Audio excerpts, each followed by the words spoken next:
गए तुम हो, श्वास तुम ही रहती सदा हो, मेरे पास तुम ही।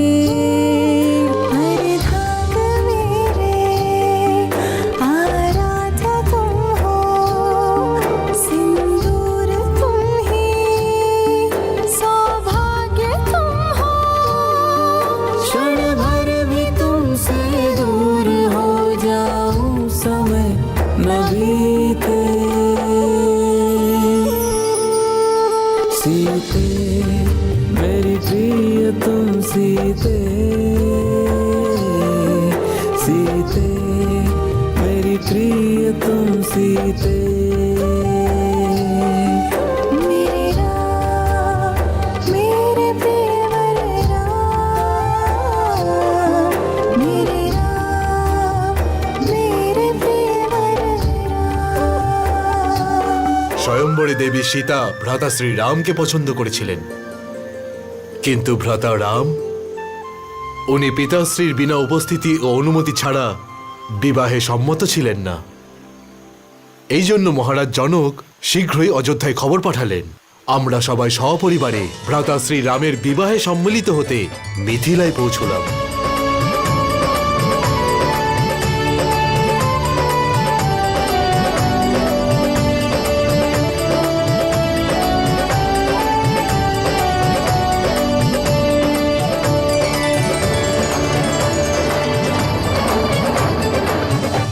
আপনাকে স্বাগত মহারাজ দশরথ। এটা আমার অনেক বড় সৌভাগ্য যে আমার কন্যা সীতা আপনার কুলবধূ হতে চলেছে। সৌভাগ্যশালী তো অযোধ্যা যে সীতার মতো গুণী একজন পুত্রবধূ লাভ করেছে।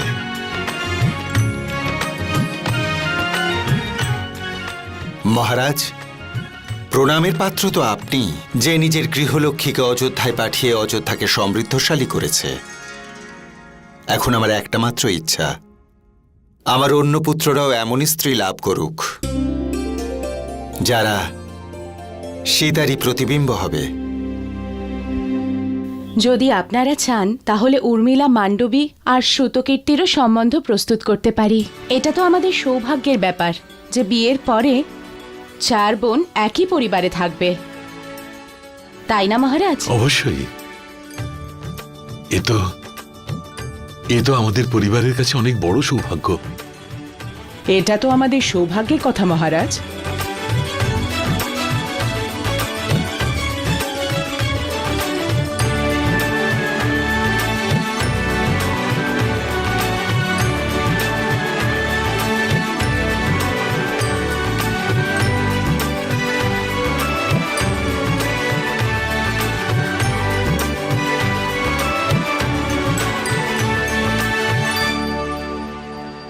আর তারপর মাতা পিতার আশীর্বাদ নিয়ে অযোধ্যার 4 রাজকুমার মিথিলার 4 রাজকুমারীর সাথে বিবাহ করল।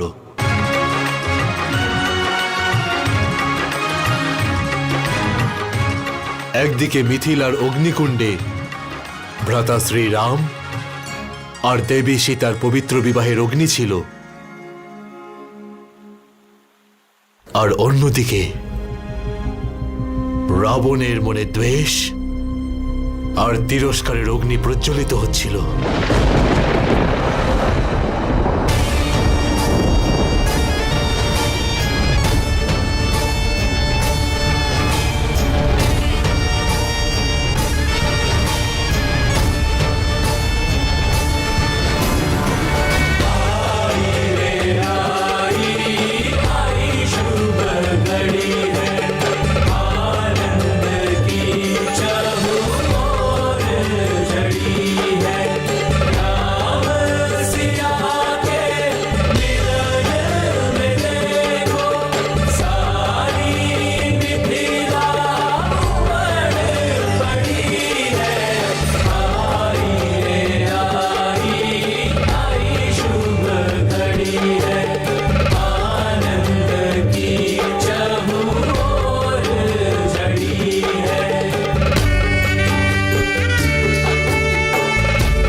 হয়েছে দিদি?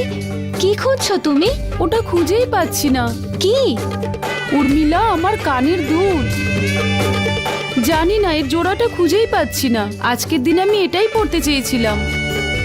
দিদি, এখন দুলের কথা ছাড়ো আর ওই মহাবীরের কথা চিন্তা করো যাকে তুমি বিয়ে করতে চলেছো।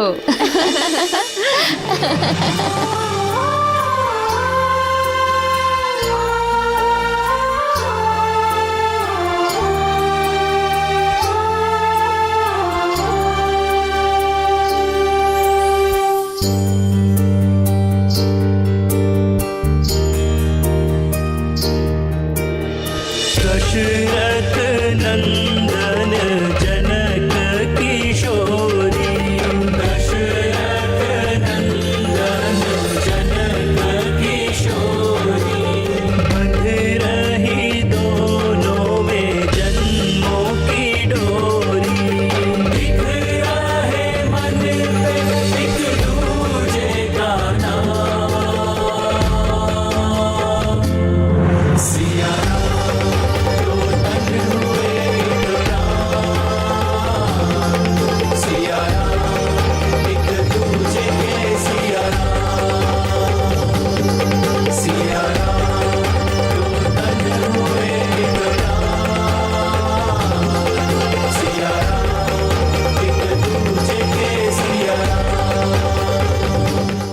ওই বিবাহ সমগ্র সৃষ্টির জন্য যেন একটা দিব্য মুহূর্ত ছিল।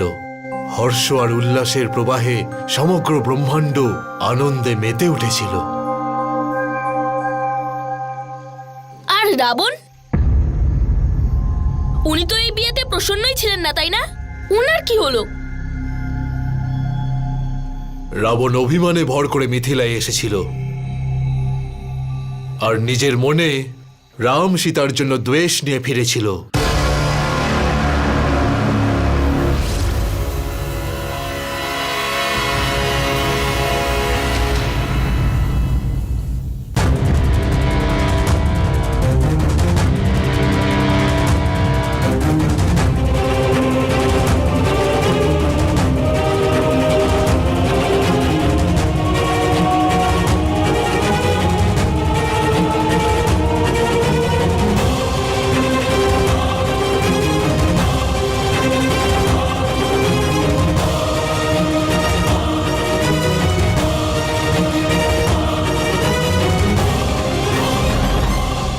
যে নিজেই এত অহংকারী, সে আমার কন্যাকে কি সম্মান করবে? সেই কারণে আমার দৃষ্টিতে আপনি আমার কন্যার যোগ্য পাত্র নন।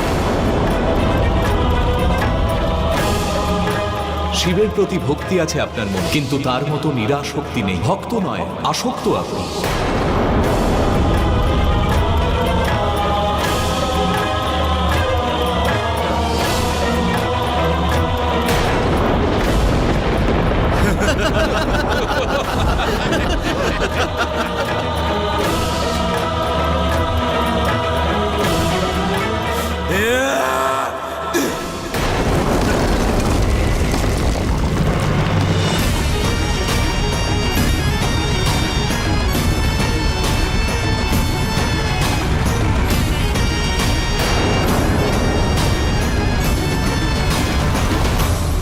যা কিছু হয়েছে আপনি ভুলে যান স্বামী।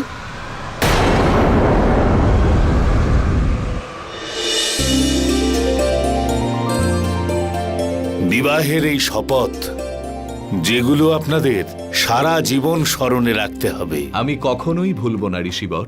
আমি কখনোই ভুলতে পারবো না মন্দাদরি। কোনটা ভুলে যাব?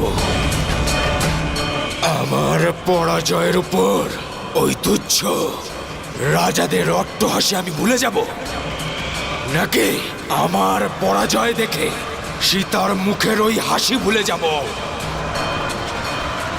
নাকি ওই মূর্খ বালক লক্ষণের উপহাস ভুলে যাব, নাকি আমি রামের মুখের উপর বিজয়ের হাসি ভুলে যাব?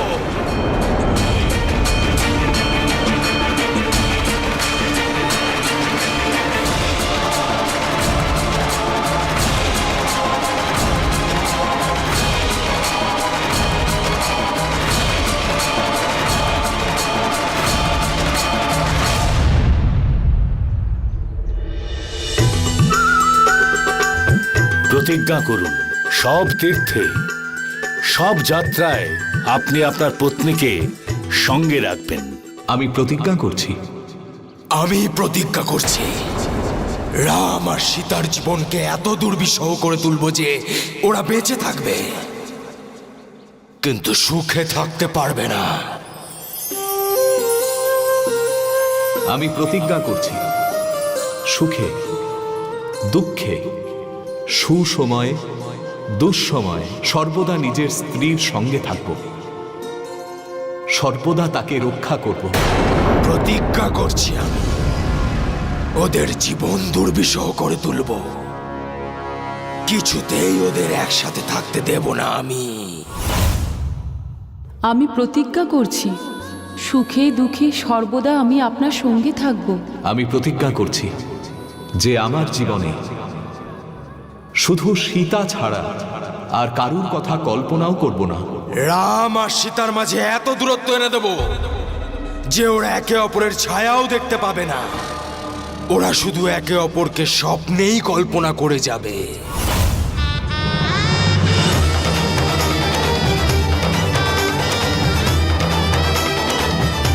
অগ্নিকে সাক্ষী মেনে এই বিবাহ যুগ যুগ ধরে প্রেম আর সমর্পণের প্রতীক হিসেবে মানা হবে, আর সংসার এই যুগলকে চিরকাল স্মরণে রাখবে।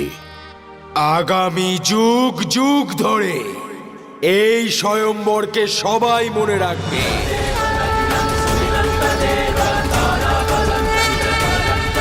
প্রত্যেক যুগে এই স্বয়ম্বরকে রাবণের হারের জন্য নয়, রাবণের প্রতিশোধের জন্য মনে রাখবে।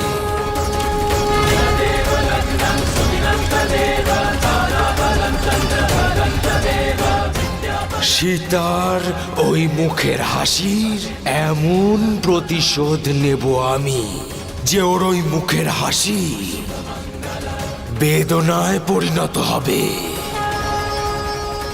এবার শুরু হবে এক নতুন অধ্যায়, রাবণের প্রতিশোধে।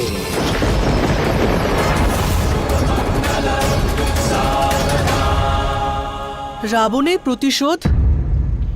উনি কেমন প্রতিশোধ নিয়েছিলেন শ্রীরাম আর দেবী সীতার থেকে?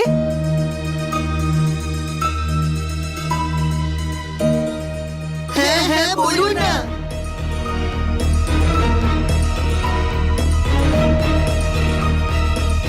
রাবণের প্রতিশোধ ছিল ভ্রাতা শ্রীরাম আর দেবী সীতার বিচ্ছেদ ঘটানো,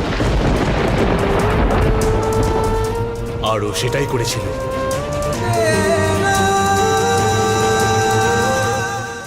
ভ্রাতা শ্রীরাম আর দেবী সীতাকে আলাদা করে দিয়েছিল। এমন জাল বিছিয়েছিল ওই রাবণ যার মূল্য ভ্রাতা শ্রীরাম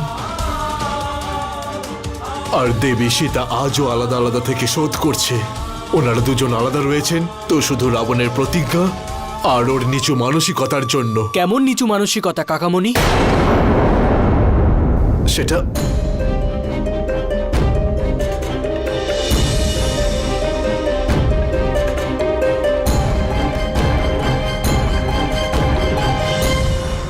আমার উদ্দেশ্য ছিল শুধু ভ্রাতা শ্রীরাম আর দেবী সীতার মিলন প্রসঙ্গ সম্পর্কে অবগত করানো। এটা বলার ছিল যে রাবণের শক্তিও কমে গেছিল, কারণ ওর মনে অভিমান ছিল, অহংকার ছিল। ভ্রাতা শ্রীরামের চরণ স্পর্শ করলে তো এক পাষাণও জীবিত হয়ে ওঠে, কারণ ওনার মনে ভালোবাসা আর মমতা আছে। যদি তোমাদের মনে একে অপরের জন্য ভালোবাসা আর মমতা থাকে তাহলেই সফল হবে। আর যদি আমার কথাটা বুঝতে পারো তাহলে আমার এই আগমন আর রামায়ণের এই অধ্যায়কে সার্থক মনে করব।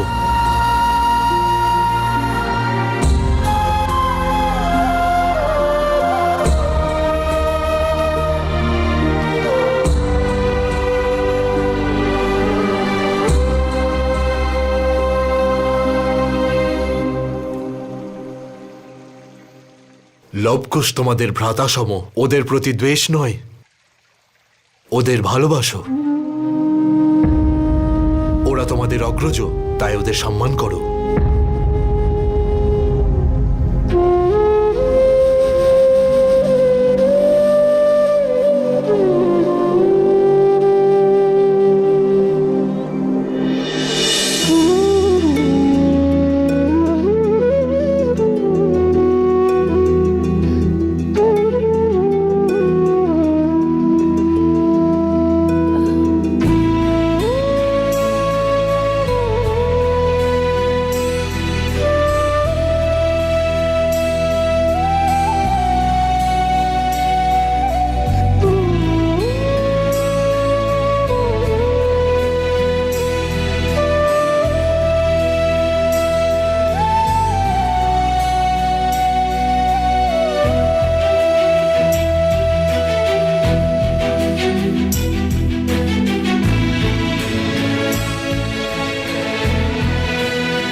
পিতা, আপনি আমাদের রাবণের ব্যাপারে বলতে চান না, তাই তো?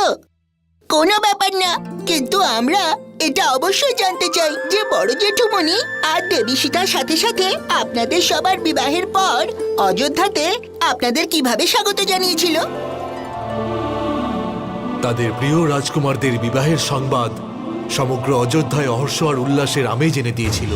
চারিদিকে উৎসবের পরিবেশ ছিল। অযোধ্যার প্রত্যেকটা গৃহ এমনভাবে সেজে উঠেছিল যেন ওদের নিজেদের পুত্র নববধূকে সঙ্গে করে গৃহে ফিরছে।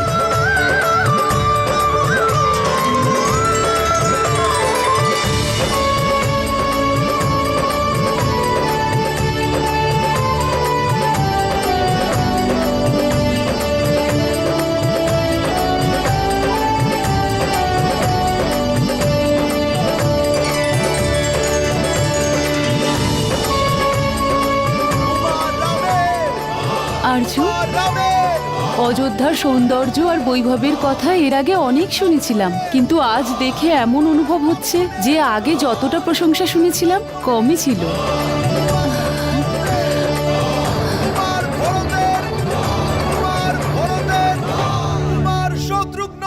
আমারও সেরকমই মনে হয় সীতা, যে তুমি এখানে আসার পরে অযোধ্যার সৌন্দর্য আরো বেড়ে গেছে।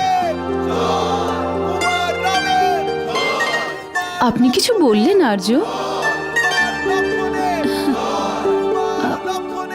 আর্য, আমি বলতে চাইছিলাম এত কোলাহলের মধ্যে আপনার বলা কথাগুলো আমি সঠিকভাবে শুনতে পাইনি। আরো একবার বলুন না আপনি।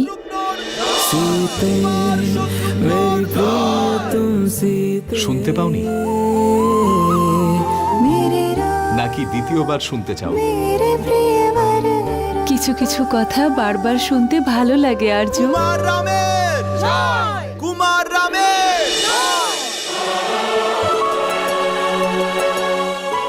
দিদি, কইকেই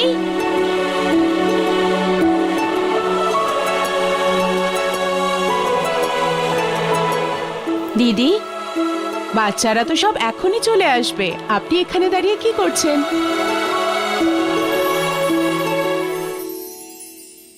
নিজেকে সজ্জিত করছি।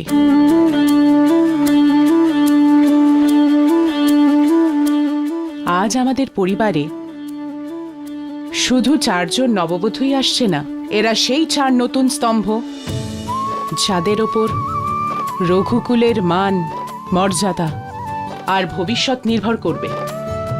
এদের অস্তিত্বতেই রঘুকুলের অস্তিত্ব অটল, সুদৃঢ় হয়ে উঠবে। হ্যাঁ দিদি, আমাদের পরিবার এখন আরো প্রভাবশালী আর বলবান হয়ে গেছে। কেউ চাইলেও এখন আমাদের পরিবারের ক্ষতি করতে পারবে না।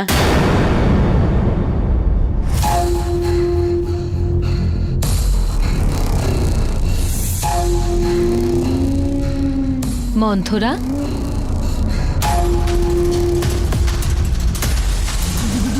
মন্থরা,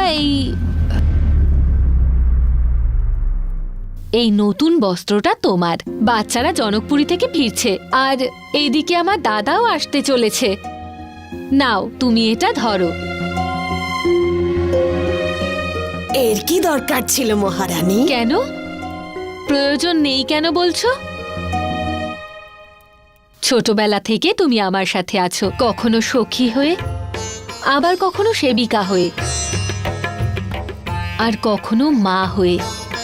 তুমি আমার জন্য এত কিছু করেছো, আর আমি তোমার জন্য এইটুকু করব না? ধরো।